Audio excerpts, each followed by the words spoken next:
İyi günler arkadaşlar. Kanalımıza hoş geldiniz. Yepyeni bir video ile karşınızdayım.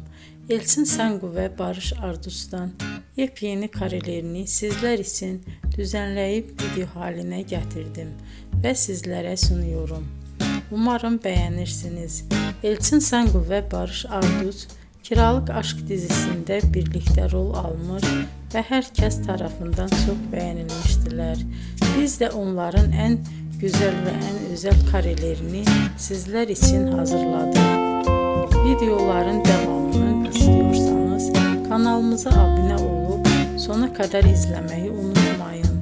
Hoşça kalın. Bizden bu kadar.